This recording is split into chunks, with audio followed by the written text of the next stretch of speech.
Hola, buenos días. Vamos a partir entonces con la segunda clase de esta mañana. Mi nombre es Andrea Olea, yo soy médico epidemióloga, trabajé muchísimos años en el Ministerio de Salud en Epidemiología, 14 años para ser exacto, y hoy en día trabajo como docente e investigadora en la Universidad del Desarrollo, y además también en consultoría de la Organización Panamericana de la Salud. Justamente desarrollando el tema, y uno de los trabajos importantes que hicimos en el Departamento de Epidemiología fue desarrollar el tema del Reglamento Sanitario Internacional, y eso es lo que les voy a presentar esta mañana. Vamos a partir ahora.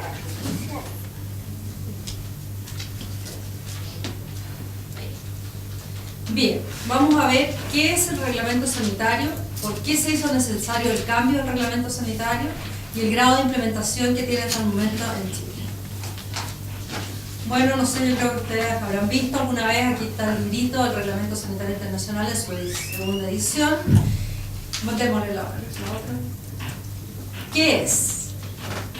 El reglamento sanitario es una ley internacional que pretende prevenir la diseminación transfronteriza de enfermedades. ¿Ya? Es una ley, es el único documento, además del marco, del convenio marco del tabaco, vinculante ante los países que son miembros de la OMS, que son como 192 países, ¿verdad?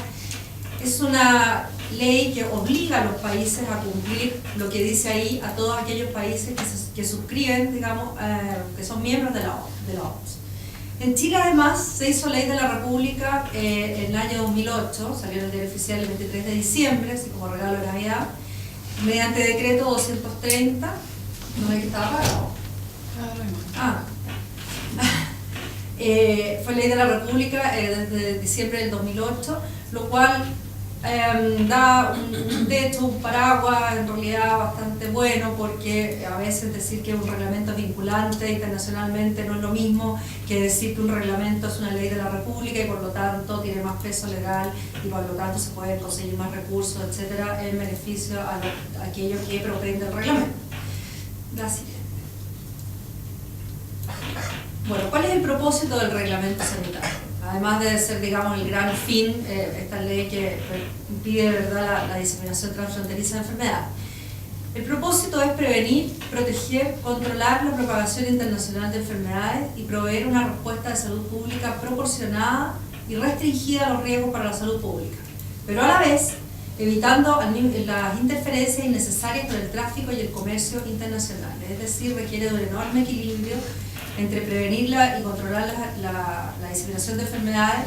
Hay que dar una respuesta adecuada y proporcionada que evite que haya interferencia innecesaria del tráfico y el comercio. Es decir, hoy en día no se piensa en cerrar fronteras, por ejemplo, porque eso sería un tremendo daño, ¿verdad?, al tráfico y al comercio, etcétera, sino que dar una respuesta proporcionada en la fuente idealmente. Aquí está el Reglamento Sanitario Internacional del año 69, que era el último, el que estaba vigente antes del cambio del reglamento. Y entonces les voy a contar un poco el por qué se hizo necesario cambiar el reglamento sanitario.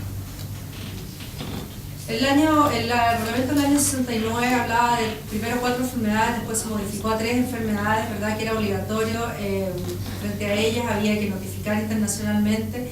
Y en el mismo reglamento, en este librito amarillo que acabamos de ver, decía qué cosas había que hacer frente a cada una de estas 3 enfermedades, ¿ya? Que era la cólera, el cólera, la peste y la fiebre amarilla. Y decía cierre fronteras, haga esto, haga lo otro, estaba el certificado de desratización, ¿verdad?, porque para evitar la peste, etc. Hoy en día hay otra mirada, ¿verdad? Acabamos de hablar de la salud global, el mundo está globalizando, lo que ocurre en una parte del mundo ocurre también en nuestra parte del mundo, etc. Y por lo tanto, frente a ese planteamiento desde el año, hace 10 años atrás, desde el año 95, hasta que fue, ¿cómo se llama?, hasta que fue aceptado el reglamento sanitario por la OMS, pasaron 10 años, ¿ya? Y esto fue porque se evaluó que cada año, o casi cada año, emergen nuevas enfermedades en el mundo. Aquí tenemos, por ejemplo, el VIH, ¿verdad?, que aparece en la década de los 80, comienzo de los 80, como una enfermedad que no se sabía de qué venía esta falta de inmunidad que presentaban algunas personas que morían de diversas infecciones. y que el año 2010 lleva más o menos 34 millones de infectados, ¿verdad? 2 millones de niños mueren de están infectados y 2 millones de personas mueren cada año de ébola. Aquí vemos un mapa donde muestra, digamos, que si hiciéramos el mapa del mundo proporcional a las enfermedades que ocurren, bueno, ese sería el peso que tendría, digamos, África y Asia, parte de Asia, por el peso del VIH, ¿ya? Y así, si hiciéramos el mapa para distintas enfermedades, veríamos cómo aumenta el peso relativo, digamos, de distintas áreas del mundo. En este momento estamos hablando del VIH, es África. Bueno. Luego aparece en el año 95 el ébola, por ejemplo, en Zaire, que fue un terror tremendo porque tenía un 80% de letalidad. Después, más adelante, en el año 2013, más no recuerdo, también estuvo el ébola en el Congo con un 84% de letalidad. Y eso genera entonces una preocupación global y por lo tanto la OMS, la Organización Mundial de la Salud, coordina una respuesta internacional, una respuesta coordinada, ¿ya? En 1995 también aparece la enfermedad de Creutzfeldt-Jakob, la nueva variante, recuerdan ustedes, en Inglaterra, que se asoció a un brote que había habido muy grande de enfermedad espongiforme bovina en animales, ¿verdad?, 10 años antes. ¿Ya? Y esta se vio finalmente que era una nueva enfermedad priórica que cruzaba la barrera interespecie, ¿verdad?, que pasaba de los animales al hombre a través de la cadena alimentaria. Y fue un brote bastante grande y cada año hay algunos nuevos casos en algunas partes del mundo. Frente a todo esto, el escenario de nuevas enfermedades que emergían, ¿verdad?, la Asamblea Mundial de la Salud, que es la OMS, ¿verdad?, saca la resolución sobre enfermedades emergentes, porque ve que en realidad hay una necesidad de detectar y de controlar estas nuevas enfermedades que están apareciendo. Crea además el departamento dedicado a las enfermedades infecciosas emergentes, ¿ya? Y ahí tienen una sala de la OMS. La Asamblea Mundial de la Salud introdujo el término de seguridad sanitaria global, ¿ya?, que tiene que ver con todo esto que estábamos hablando, ¿no es cierto?, de la doctora Aguilera, de la seguridad mundial, etcétera, la salud global. Tenemos que estar siempre en alerta, digamos, y frente a cualquier alerta dar una respuesta, ¿ya?, dado que la globalización del comercio y de la movilidad de las personas trae, ¿verdad?, una serie de riesgos de diseminación de enfermedades, ¿ya?, y hay un incremento de enfermedades infecciosas en cualquier parte del mundo hoy en día, y ese incremento en cualquier parte del mundo nos afecta a cualquiera de nosotros, es decir, traspasa las barreras internacionales rápidamente, además, porque el flujo de viajeros hoy en día es enorme y la velocidad con que nos desplazamos es inmensa, puesto que el avión nos demora más que unas cuantas horas, ¿verdad?, en ir de un lugar del mundo al otro. Por lo tanto, lo que ocurre en un lugar lejano, hoy en día no decimos, oh, esto está pasando allá lejos, sino que realmente se debe considerar y es una cosa que nos puede llegar a nosotros perfectamente, y ya hemos tenido ejemplos, ¿verdad?, en el corto tiempo. Entonces así, ya la OMS, ¿verdad?, creando su departamento, ya empezando a pensar que había que modificar el reglamento, empieza a aparecer nuevas enfermedades, como por ejemplo, y esto lo deben recordar, ¿no es cierto?, el SARS del año 2003, la neumonía típica aguda, que existió en Hong Kong, Singapur y Toronto. Después llegó a Toronto y afectó a un hospital, ¿verdad?, a unos médicos, etc. Hubo 8.000 casos, 700 y tantas muertes, y esto significa una letalidad bastante alta, del 9%, ¿verdad? Y un gasto de 60 millones aproximadamente de dólares en el mundo debido a la enfermedad. O sea, una enfermedad, por poca que sea, o sea, esto duró más o menos entre marzo y, no alcanzo a ver bien, pero julio, creo, junio.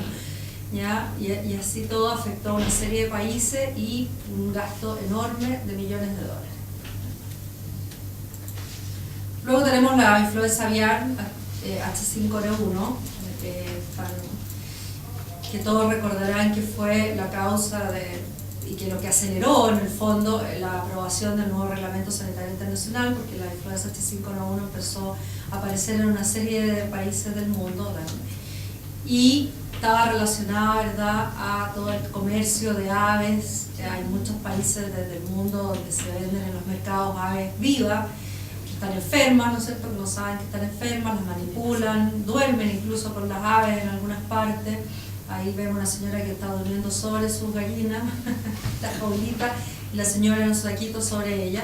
Y en muchos mercados se manipulan mucho las aves, etcétera, y se vive muy en contacto con ellas, por lo tanto el riesgo del traspaso de la infección era inmensa hacia el ser humano, y así fue lo que ocurrió, digamos. Y por eso entonces empezó a alertar el mundo y a hacer una preparación, ¿verdad? Y todos hablábamos del plan de preparación de pandemia, frente a una pandemia, y pensando justamente en la influenza H5N1, influenza aviar que le llamamos. Así tenemos que el año 2003 hubo una serie de casos humanos, ¿verdad? Donde se concentró principalmente en Indonesia, efectivamente, y Vietnam.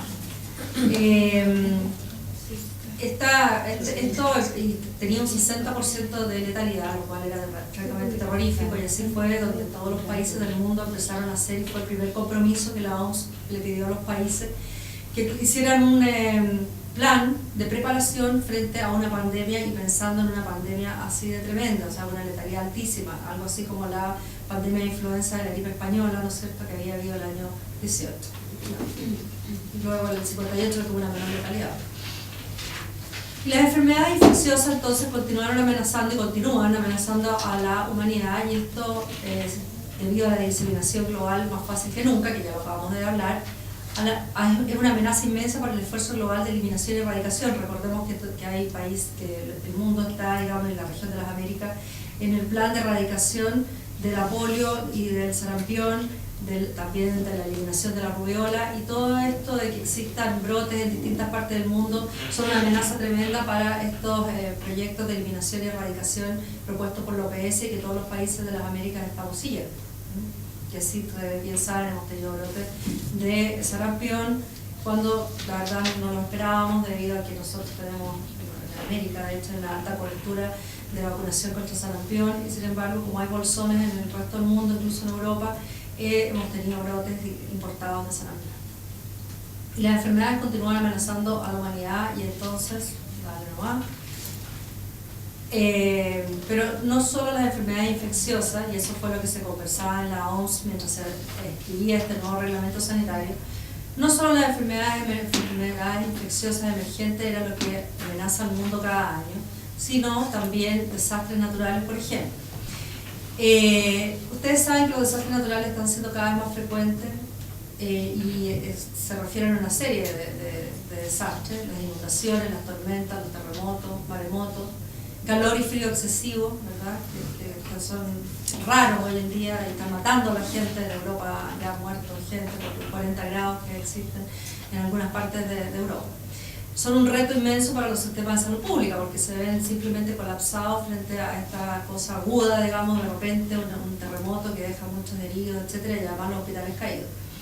Por lo tanto, es importante contar con planes de preparación y respuestas de salud pública frente a todas estas amenazas, o sea, que no nos pillen nunca desprevenidos, sino que también tengamos presente que no solo tenemos que tener planes y guías de manejo de enfermedades infecciosas, sino que también planes de preparación y respuesta frente a cualquier emergencia de salud pública. Además, hay liberación, ¿no es cierto?, que puede ser desastres de origen humano, que es, por ejemplo, la liberación de agentes infecciosos, tanto de forma accidental o deliberada. Aquí tenemos toda la amenaza del bioterrorismo y todo lo que, este temor que se ha visto cada vez más fuerte, más incrementado desde el 2001, cuando se cayeron las Torres Gemelas, botaron las Torres Gemelas. Pero también, no solamente hay agentes biológicos que nos pueden afectar, sino que accidentes químicos y nucleares, ¿verdad? Y esto también tiene una frecuencia creciente hoy en día, y son accidentes que son a gran escala, por lo tanto tienen una repercusión importante. Y ahí tenemos, por ejemplo, la contaminación química, que es la contaminación química aguda, digamos, porque la contaminación química crónica la tenemos permanentemente. Pero contaminación química aguda, cuando ocurre algún desastre, por ejemplo un terremoto, que puede provocar una contaminación química aguda, o los accidentes nucleares. Y ustedes recuerdan el último, que es bastante reciente, el del 2011, el de Fukushima. Entonces, ante esto, no solo las enfermedades infecciosas, no solo los desastres naturales, sino cualquier emergencia de salud pública de interés internacional, que se denomina ESPI, por la sigla, digamos, Emergencia de Salud Pública de Interés Internacional. Y esto fue entonces lo que quedó incorporado en el Reglamento Sanitario Internacional 2005, y ya no tres enfermedades que decía cómo evitar, cómo controlarlas, y simplemente barreras sanitarias, etc. Sino que hoy en día se habla de cualquier evento de salud pública de importancia. Estas emergencias de salud pública, ¿verdad?, de importancia, crean una demanda repentina e intensa al sistema sanitario, como lo habíamos visto hace un momento. Por lo tanto, interrumpen los programas de control y colapsan los sistemas de salud. Además, afectan la actividad económica. Hay millones de pérdidas, ¿verdad? Hay un montón de enfermedades que han producido millones de pérdidas, ya lo mostramos con el SARS, nomás 60 millones de dólares. Afectan la seguridad nacional. Grandes sucesos, pandemias, bioterrorismo, etcétera, obviamente afectan la seguridad nacional y requieren de una serie de organismos que tienen que estar además en contacto con salud, porque no solo salud puede resolver en estos casos, ¿verdad?, por ejemplo, un ataque bioterrorista.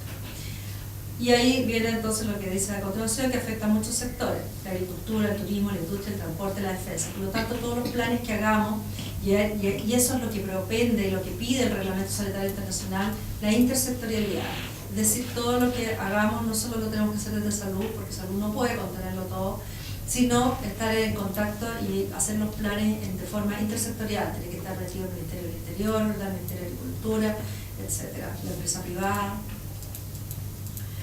Así entonces, por esta larga historia, y después de 10 años de revisión, porque como les dije, en el año 95, cuando se empezó a ver que empezaban a aparecer tantas enfermedades emergentes, se empezó a pensar en la OMS que había que cambiar el Reglamento Sanitario Internacional, y demoró 10 años en su revisión.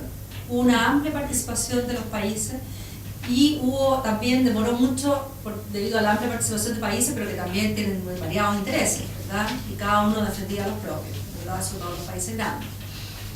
Y lo que aceleró finalmente la promulgación o la aprobación de este reglamento fue los acontecimientos alarmantes del último tiempo, del 2003 en adelante, el SARS, la gripe aviar y por supuesto los atentados bioterroristas que comenzaron a tener, digamos, mayor como auge o empezó a tener mayor temor, digamos, los países grandes y como Estados Unidos, de bioterrorismo en el año 2001.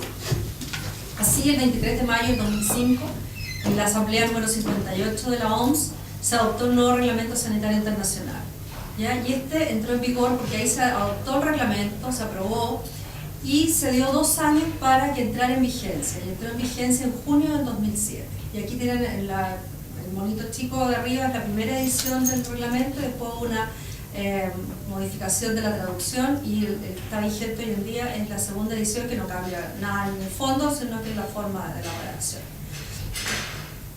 Ahí se da vuelta, no sé por qué. Dale.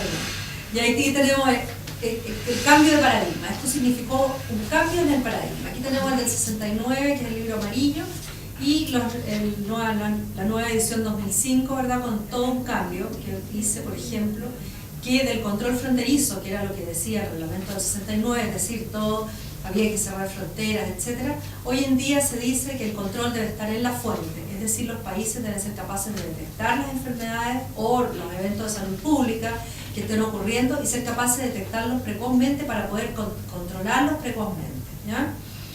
De una lista de enfermedades, que eran muy acotadas, de 4 pasó a 3 después, hoy en día son todas las amenazas, lo cual lo hace mucho más complejo porque significa una evaluación, ¿verdad?, epidemiológica y decir si esto realmente es de interés, es de importancia o no. Por lo tanto, hay que hacer una evaluación de cada uno de los eventos que puedan estar ocurriendo. Este terremoto va a tener una influencia, o esta erupción volcánica va a tener, por ejemplo, una repercusión internacional. Algunos no, algunos sí, ya lo hemos visto en nuestro país, ¿verdad?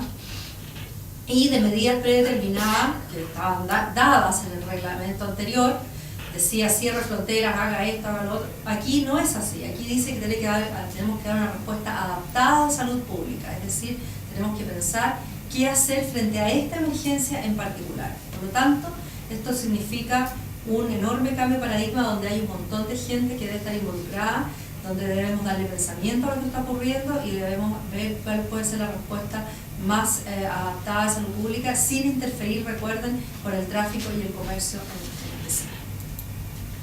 Solamente aquí va a mostrar que el Reglamento Sanitario Internacional tiene 10 partes, el librito que les mostré naranja tiene 10 partes, 66 artículos y 9 anexos. Las principales medidas incluidas en él están La notificación de cualquier evento de salud pública, inmediatamente hay que notificarlo a la Organización Mundial de la Salud, ya les voy a explicar el mecanismo. Tiene que haber una comunicación permanente con la OMS y para eso se crean los Centros Nacionales de Enlace. Saben que en Chile existe el Centro Nacional de Enlace y además existen centros regionales de enlace en nuestro país. Pero es una indicación de la OMS, ¿ya?, para tener comunicación constante 24/7 con los países, ¿ya?, que se deben comunicar entre su Centro Nacional de Enlace con el Centro Nacional de Enlace de la OMS. Se definen las capacidades mínimas en vigilancia y en control sanitario de frontera también, es decir, el reglamento, el reglamento indica cuáles deben ser las capacidades mínimas de vigilancia y de vigilancia respuesta, digamos, y de control sanitario de frontera, en sus anexos 1A y 1B.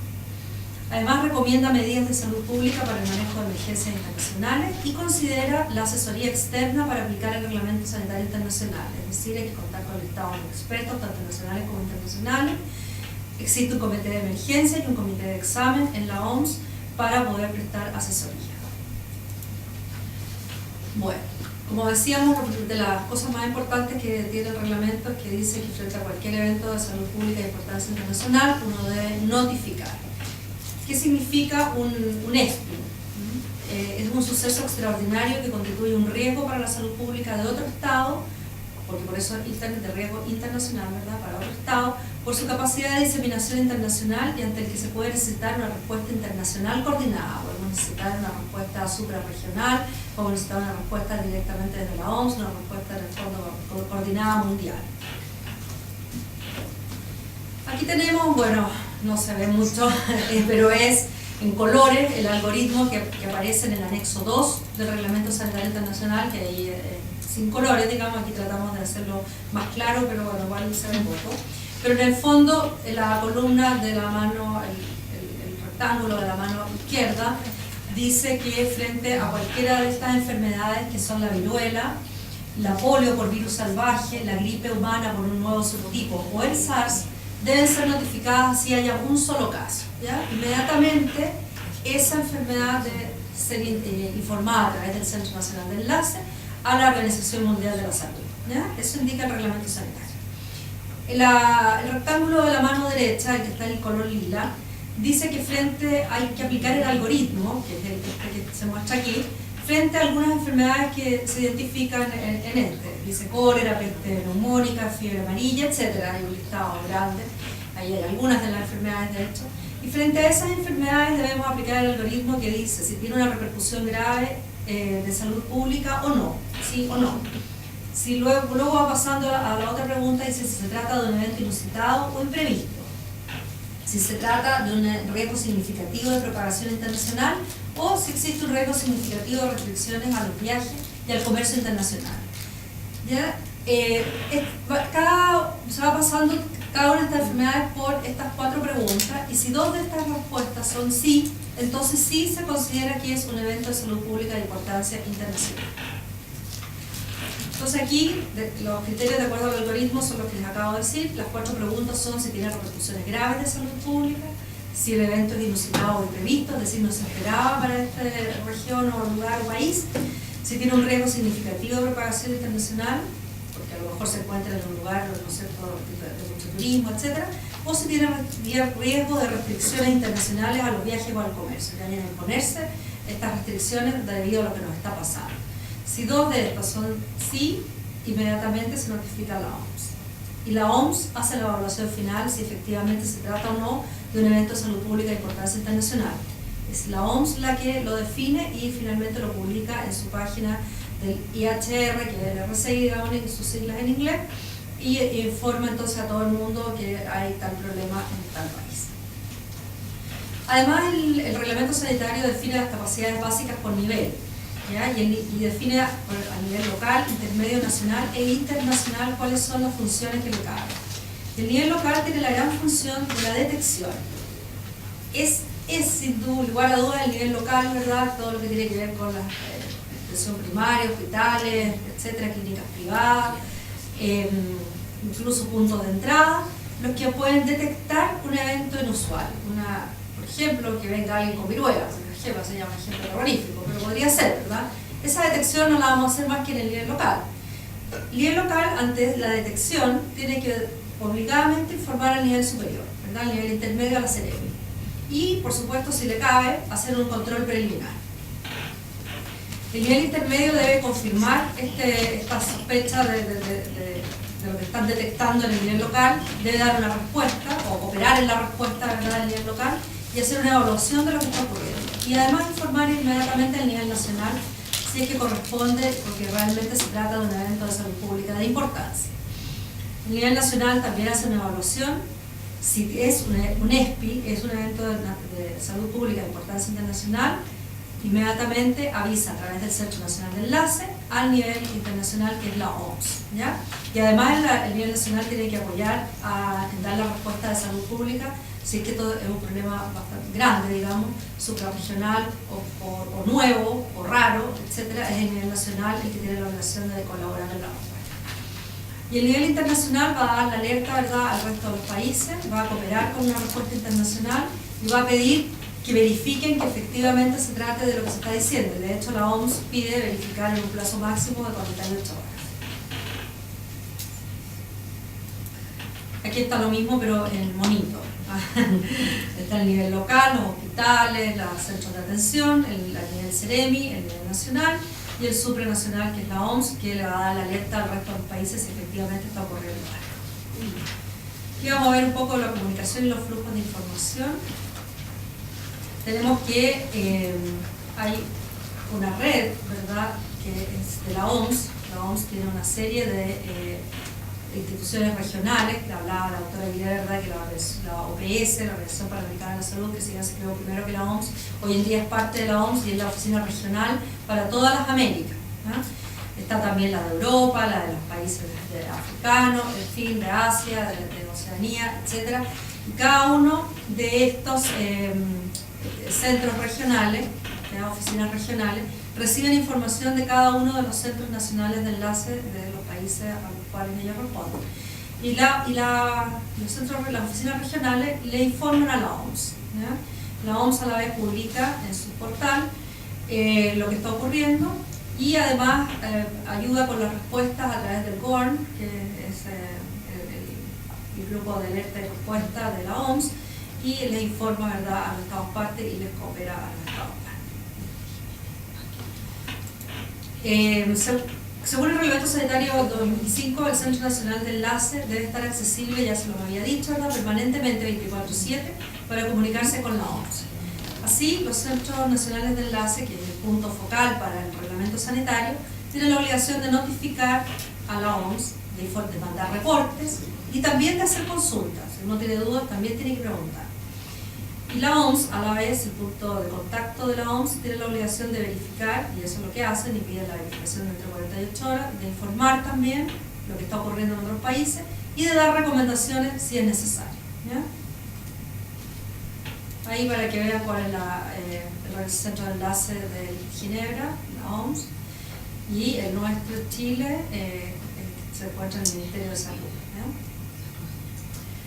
Bueno, había todo un calendario para el proceso de implementación de este reglamento sanitario. Ya dijimos que en 2005 fue aprobado en la 58 Asamblea Mundial de la Salud, pero se dio un plazo de 2 años para su entrada en vigencia, que era en 2007. Entre el 2007 y el 2009 había que caracterizar las capacidades para vigilancia y respuesta y para puntos de entrada. Y esto fue lo que se hizo efectivamente en los distintos países, y especialmente hablo por las Américas. Se hicieron cuestionarios, instrumentos para poder evaluar las capacidades básicas, tanto del anexo 1A, que habla de las capacidades básicas de vigilancia y respuesta, como del anexo 1B, que habla de las capacidades básicas en puntos de entrada, ¿ya? Para detectar y responder en los puntos de entrada, sean puntos terrestres, marítimos o puntos de aeropuertos. Y entre el 2009 y el 2012, dado la evaluación que se hacía con los instrumentos de caracterización de los puntos de las capacidades básicas, debían entonces cerrarse esas brechas entre lo que pedía el reglamento y lo que pedían los países, y en 2012 estar plenamente operativas las capacidades básicas de los países, ¿ya? Esto la verdad no ha sido así. Llegó el 2012 y de los 36 países de América, solo 29 pidieron prórroga, ¿ya?, para el 2014 para tener las capacidades básicas. Chile no está entre esos países. Chile no pidió prórroga, considera que las capacidades básicas del reglamento las cumple en este momento y no lo pidió. Pero 29 de 36 sí, y se está trabajando para que ellos alcancen estas capacidades. Vamos a ver un poquito cómo fue la implementación del reglamento sanitario en Chile. Bueno, dijimos que fue una ley de la República el año 2008, ya había entrado en vigor en 2007, y en 2008 se consiguió que fuera ley de la República. Esto da un piso bastante potente para poder trabajar y conseguir recursos, ¿no es cierto?, en Hacienda, para poder implementar todo lo que necesitábamos para llegar actualmente el 2012 a tener nuestras capacidades cumplidas. Se creó el Centro Nacional de Enlace y 13 centros regionales de enlace el año 2008, ¿ya? Y el 2010 se implementaron 2 nuevos, porque se acuerdan ustedes, se dividieron a las regiones en 2 más. Por lo tanto, se crearon 2 nuevos centros y hoy en día existen 15 centros regionales de enlace que tienen que dar cuenta al Centro Nacional de Enlace de lo que está ocurriendo en cada una de las regiones. Además, se ejecutaron estudios tanto de un estudio legal para ver si el Reglamento Sanitario Internacional se contradecían algo con los reglamentos, leyes, normativas de Chile. Y la verdad que no, que el Código Sanitario de nuestro gran paraguas francamente no tenía ninguna diferencia con el reglamento sanitario, permitía aplicar todo lo que dice el reglamento sanitario y hubo muy pocas modificaciones que hacer. Y además se hizo el estudio, ¿verdad?, de las capacidades básicas que se aplicó tanto en 2009 como en 2011 para ver las brechas que teníamos para cumplir con estas capacidades básicas. Se hizo una amplia difusión y capacitación tanto a nivel intrasectorial como intersectorial. Se trabajó mucho con el intersector para dar a conocer el reglamento y darle a cada uno en el fondo su parte en este trabajo, porque por ejemplo trabajar en el aeropuerto significa, y tener capacidades básicas en el aeropuerto significa que una serie de organismos también tienen que conocerlo y poner de su parte. O sea, está, ¿cómo se llama esta? Policía Internacional, está el Ministerio de Agricultura, ¿verdad?, está Aduana, una serie de sectores. Se crearon las oficinas sanitarias de frontera, además, ¿ya?, además del aeropuerto internacional y de los puntos marítimos. Se crearon 6 oficinas sanitarias en puntos de entrada. Fueron estas 6 priorizadas debido a que estas eran las que daban cuenta más o menos del 95% del tráfico de pasajeros y también de carga del país. Y por eso ellas fueron priorizadas, no todos los puntos de entrada del país, que son muchísimos. Se dotó de recursos humanos tanto para los centros regionales de enlace como para los puntos fronterizos. Por lo tanto, se aumentó más o menos en 50 personas la dotación que existía de la autoridad sanitaria. Y se designaron los puertos, porque la OMS exigía designar puntos de entrada, puertos de entrada marítimos y aéreos, para que figuren en una lista que aparece en la página de la OMS, que dice cuáles son los puertos que pueden dar los nuevos certificados, porque este reglamento además indica que ya no solo sea el certificado de ratización, sino que tiene que haber certificados que digan que se cumple con todo para poder seguir hacia el otro puerto, que no hay problemas sanitarios importantes en el barco, digamos, ni enfermedades que estén llevando enfermedades de un puerto a otro, etc. ¿Ya? Tienen un certificado de control de sanidad a bordo. Y ese certificado, cuando está ok, se da la libre plática, etc. al barco. Por lo tanto, es un cambio importante porque también requiere de capacitación en la inspección de nave y en el llenado de estos certificados. Aquí hay unas imágenes de los puntos de entrada, ¿verdad? Decía que son 6, Arica, Parinacota, algunos, el aeropuerto Arturo Merino Benítez, bueno, un punto aéreo, los Libertadores en Valparaíso, Pinochado en Araucanía, los Lagos, se llama Cardenal Zamoré, y Dorotea en Magallanes. ¿Cuál es la red de comunicaciones del centro de enlace frente a UNEP? Bueno, los 15 centros de enlace se nutren de información, ¿no es cierto?, de los puntos de entrada, tanto puntos de entrada terrestre, depende de los que ellos tengan, ¿verdad?, en cada región, punto de entrada terrestre, punto de entrada marítimo, punto de entrada aéreo. Si está pasando algo, por ejemplo, si hay algún evento que pueda catalogarse como un ESPI, tienen que informárselo al centro regional de enlace, ¿ya? Además están los delegados de epidemiología, ¿verdad? Tanto de los sistemas públicos como privados, que informan de todos los eventos de salud que están ocurriendo, porque son los encargados de velar porque se cumpla la notificación de enfermedad obligatoria. Y está toda la red asistencial, que de repente también ocurre en eventos, por ejemplo, un brote de algo en algún hospital, bueno, tienen que informarlo también al Centro Regional de Enlace. Y este tiene la obligación de informar al Centro Nacional de Enlace, ¿verdad? Además, el Centro Nacional de Enlace se nutre de la información del Instituto de Salud Pública y de otros organismos del Estado, de la ONEMI, de la Comisión de Energía Nuclear, etc.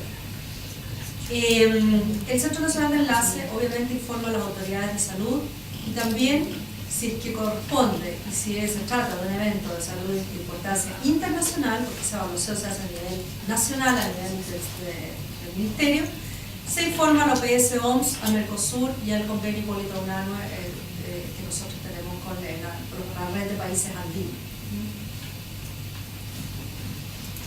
Y un ejemplo de cómo se aplicó y que por lo demás fue la primera exigencia del Reglamento Sanitario Internacional, que los países hicieran planes de preparación de pandemia, porque era lo que se veía venir, digamos, la H5N1, que por suerte fue H1N1, ¿verdad?, con una letalidad bastante baja, etcétera, que no venía finalmente de las aves, sino que una mezcla vino de los cerdos. Pero fue un gran ensayo en el fondo para cualquier evento de salud pública de importancia, fue el primer ESPI bajo el nuevo Reglamento Sanitario Internacional. Por suerte, como habíamos venido preparándonos, ¿no es cierto?, desde hacía mucho tiempo los distintos países, y Chile en particular, estaba el plan de preparación de pandemia que se había hecho en 2005 y luego se había modificado en 2007 o 2008. Y así nos pilla el 24 de abril del 2009, ¿verdad?, cuando se da la alerta mundial de que había esta pandemia de H1N1 por la OMS, con un plan de preparación. Se activa el plan, se reúne la Comisión de Brotes y Emergencias del MinSal y se da la alerta a todo el país.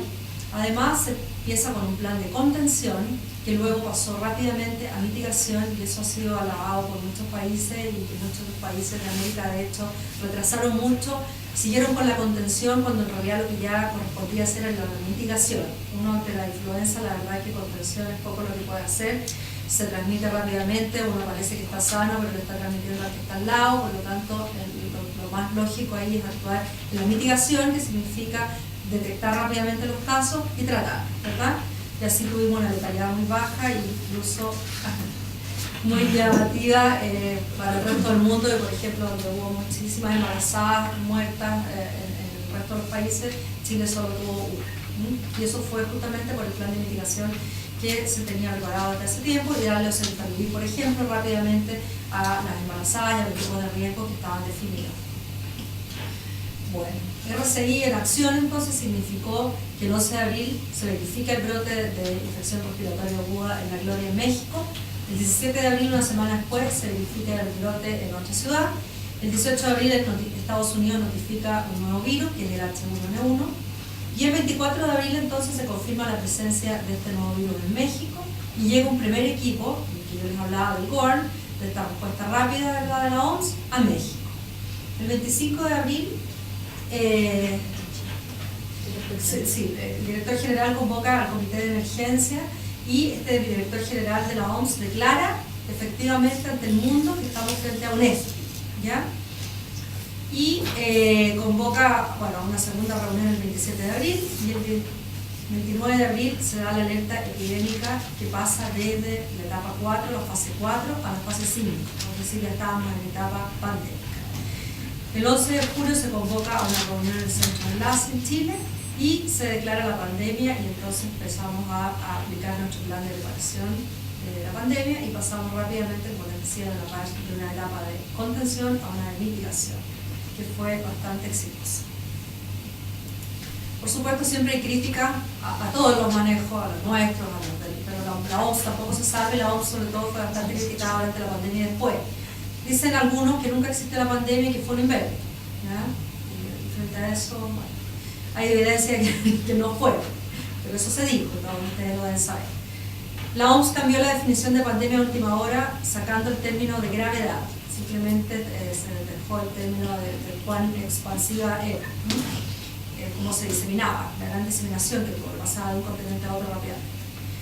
Dicen que la OMS exageró la amenaza. bueno, nosotros esperábamos y nadie puede adivinar cómo se iba a dar una pandemia con una letalidad, como les decía, del 60%, el que haya sido de baja letalidad fue muy bueno, ¿verdad? Sin embargo, fue un gran simulacro en el fondo que nos permitió modificar a muchos los planes de preparación. De hecho, en Chile se modificó de acuerdo a lo que habíamos vivido y tenemos un nuevo plan que sacamos en el año 2010.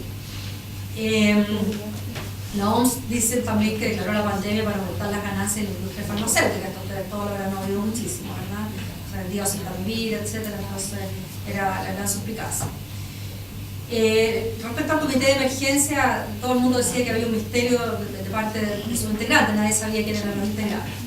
Y que no había evidencia de la eficacia de los antivirales, y hoy la verdad sí la tenemos, y hay la gran evidencia de que el usar precozmente los antivirales evita la mortalidad, que es lo que pretendía, la muerte de la gente.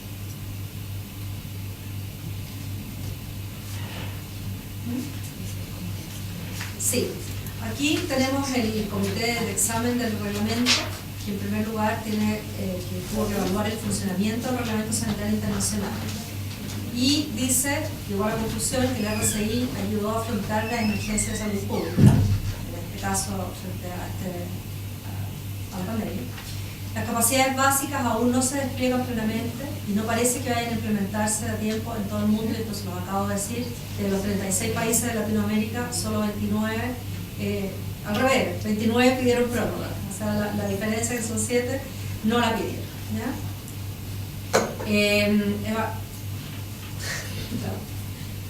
Perdón, pero no me quiero que... Bueno, otra misión que tiene el comité de examen es evaluar la respuesta mundial en curso a la pandemia por virus H1N1, en particular la función de la OMS, en particular cómo fue la función de la OMS. Y la OMS tuvo en muchos aspectos un buen desempeño durante la pandemia, sin lugar a dudas. Tuvo que hacer frente a dificultades sistémicas y presentó algunas deficiencias, como todo. El comité no encontró indicios de ningún acto ilícito, que fue la grandísima, digamos, duda, y todo lo que se decía y en todas partes aparecía que aquí era el aprovechamiento económico, etc. Bueno, se hizo un enorme estudio, se analizó caso a caso, con gotario prácticamente, con microscopio, todo lo que había ocurrido durante la pandemia, y no se encontró ninguna acto ilícito. Y por último, tenía que extraer las enseñanzas que sean importantes para fortalecer la preparación y respuesta frente a pandemias y emergencias de salud pública en el futuro. Y se llegó a la conclusión de que el mundo está mal preparado para responder a una pandemia o a cualquier emergencia de salud pública que represente una amenaza de alcance global y sostenible, ¿ya? Muchos los pilló de improviso, es decir, no tenían ni los planes de pandemia. En general, América sí, los países de América Latina, pero otros muchísimos no. La preparación mundial puede mejorarse mediante la investigación, evidentemente, el abordaje multisectorial, que ya lo hemos dicho, y de hecho el Reglamento Sanitario Internacional en eso es insistente, digamos, que tenemos que trabajar intersectorialmente. Salud no es todo, salud detecta y da la respuesta a las personas, pero hay una serie de otros entes involucrados. Fortalecer los sistemas de prestación de asistencia sanitaria, desarrollo económico de los países de ingresos bajos y medianos, que eso bueno, es difícil, pero es una meta, y el mejoramiento de la situación sanitaria, que va, por supuesto, de la mano con la mejoría de los aspectos económicos. Eso era en realidad, y quería dejarles un poco claro qué era el reglamento sanitario, por qué se hizo, porque hoy en día las amenazas son múltiples y no solo, ¿verdad?, las epidemias, sino cualquier amenaza de salud pública, por ejemplo, una explosión como la de Fukushima. Y además, dejarles en claro que se ha trabajado muchísimo en Chile para llevar a cabo poder alcanzar finalmente las capacidades básicas de este reglamento sanitario, y creemos que se ha podido hacer. Sin embargo, es un trabajo que no termina, porque una cosa es alcanzar las capacidades básicas y otra es ir cada vez más arriba. Uno no se tiene que jamás conformar con lo básico, sino que ir optando hacia un techo, ¿verdad? Entonces, hoy en día la misión de Chile y de los países que alcanzaron las capacidades básicas es avanzar en no perder lo ganado, pero a la vez ir avanzando un pasito más cada vez. Yo no sé, las dudas que tengan, etcétera, me las consultan ahora. Este es el momento de las preguntas. Muchísimas gracias.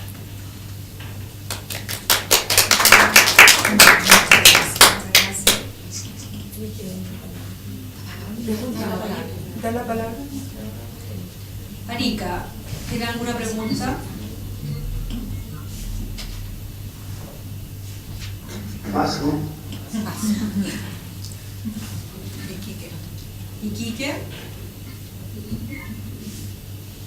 Pregunta. Muy bien, pasa. Antofagasta.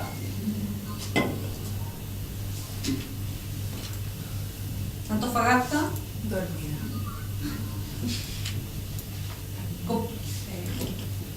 Copiapó.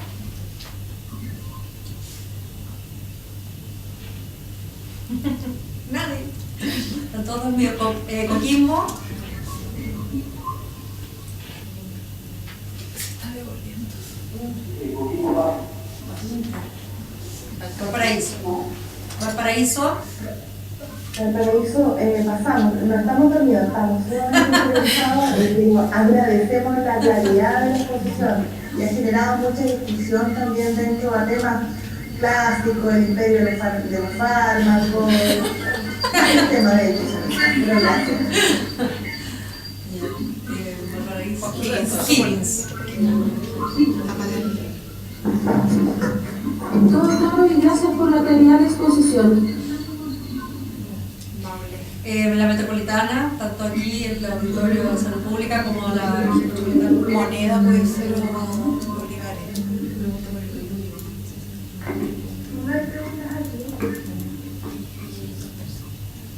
Ya. Seguimos con Maule. Gracias. Ese moneda el otro bolívares. ¿Maule o no? ¿Maule? O'Higgins. Estamos claros. Ya, perfecto. Bio. Voy a pasar, gracias. Araucanía. Gracias por la presentación muy clarita, pero por el momento no tenemos preguntas. Muy bien. Los ríos. Un saludo, que pasamos. Muy bien. Hola. Los lagos. Los lagos. Aysén. Aysén está. ¿Alguna pregunta? Muy bien. Magallanes. No hay consulta, muchas gracias.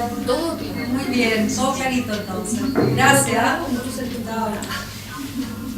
¿Y aquí? Yo tengo que hacer la que Pero es que no me llegó. llegó. Natalie de Bio, pero no me ha llegado la pregunta. Ah, Veo bueno. que Ya lo contestamos. Ya se lo vamos a hacer un break, ¿no? ¿O seguimos al tiro? Seguimos. No se muerde. Mira, se están convocados.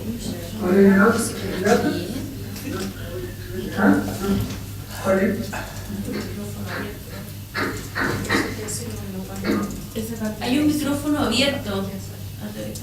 Sí. Hay un micrófono abierto de alguna de las regiones para que lo revisen, por favor.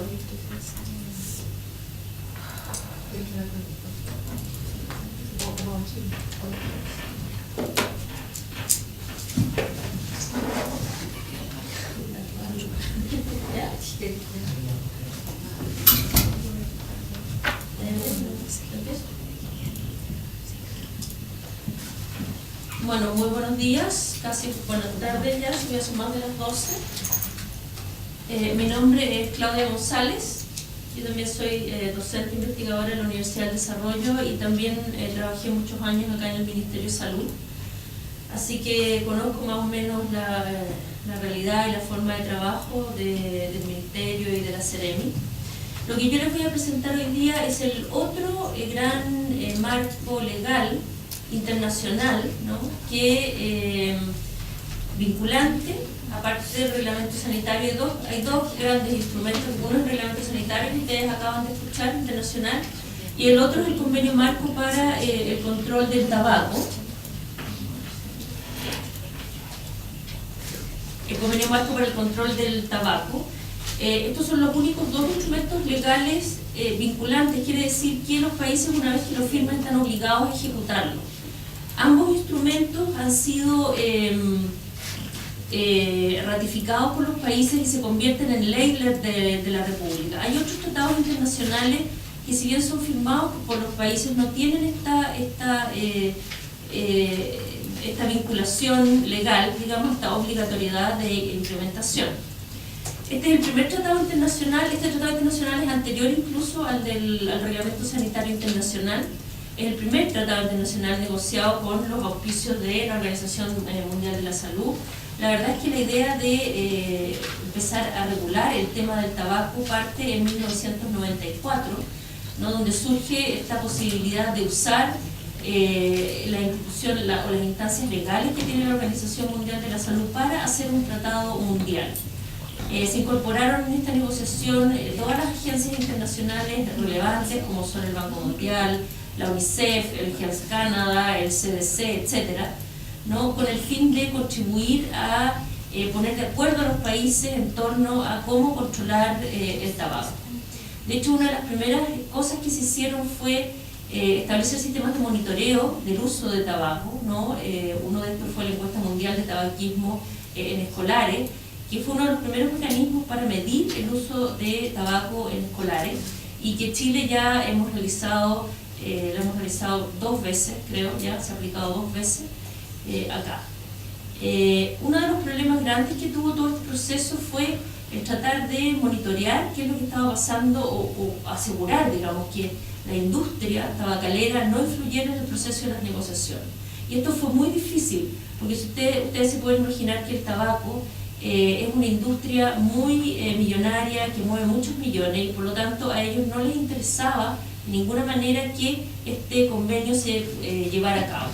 Y hubo que hacer todos unos mecanismos para asegurar que la industria tabacalera no influyera en las negociaciones que se estaban llevando a cabo. El primer borrador de este documento estuvo listo en el año 2000, y ahí recién empiezan las negociaciones ya más formales, ¿no? Entre todos los países del mundo. Y si ustedes se fijan, entre el 2000 y el 2003, que se adopta finalmente este tratado, pasaron pocos años, a diferencia de lo que ocurrió con el Reglamento Sanitario Internacional, que tuvo una discusión de 10 años, ¿no? Esta fue una discusión bastante más rápida. Yo, entre los documentos recomendados que tienen ustedes ahí en el portal, está el tratado, el convenio marco para el control de tabaco original, para que ustedes lo lean. Es un tratado bastante simple, pero muy claro, ¿no? En qué es lo que pretende abarcar y cuáles son las exigencias que se les hacen a los países.